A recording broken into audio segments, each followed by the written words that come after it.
Like and subscribe and click the bell icon to get new video updates.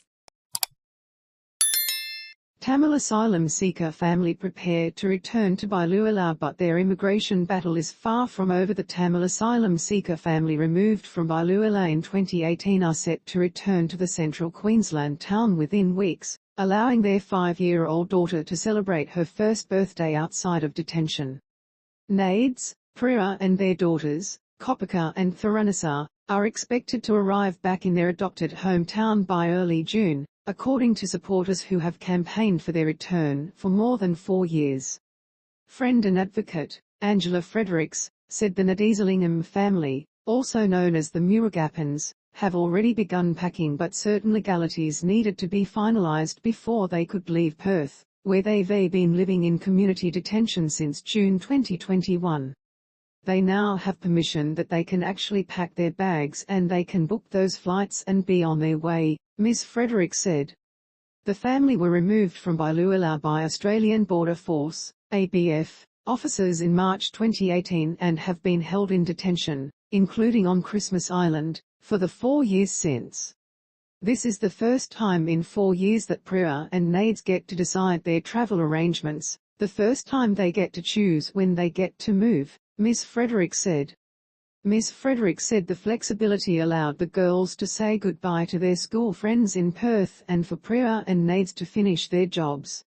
We'll have them home in Biloela before her, Tharincaa's 5th birthday, which is in mid-June, and we can't wait to celebrate that birthday with her, her first birthday not in detention, she said. What now for the Nadesalingam family? The Nadesalingam family were granted a temporary bridging visas on Friday but not permanent residency, meaning their fight to remain in Australia will continue. Prime Minister Anthony Albanese on Saturday skirted the question as to whether he would push for permanent protections or residency. Those issues will be worked through, he said. Once that bridging visa is granted, then other issues can be worked through in terms of their security. We'll continue to treat this family with the respect that they deserve. The way I was brought up, you don't treat people like that, removing them from Biloela. We're better than that, we've intervened. Ms Fredericks said the family and their supporters were reassured and confident that this family are going to be able to be here permanently. This bridging visa is the start of this journey, she said. Asylum Seeker Resource Centre founder Kon Karapanagiotidis said in a video posted online that the bridging visas afforded Priya and Nades work rights and allowed Kopika and Tharnicaa to go to school. In this scenario they'll be given Medicare, but it is a temporary visa, he said. Legal challenges to the family's rights to residency remain before the courts. Read more. At the moment, the government is saying we need to wait to see what happens with the court affairs, Mr Karapanagiotidis said.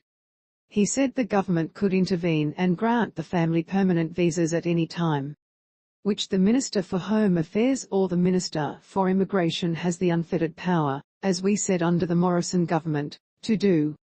Let us hope that happens next, that the government is proactive. The family has been in limbo long enough. Queensland Education Minister Grace Gray said the family had been away from home far too long. This is what Labor governments do, Ms Gray said. It actually makes me feel so proud and emotional in relation to it. I can't imagine what that family has been through. Posted 16 hours ago, updated 3 hours ago.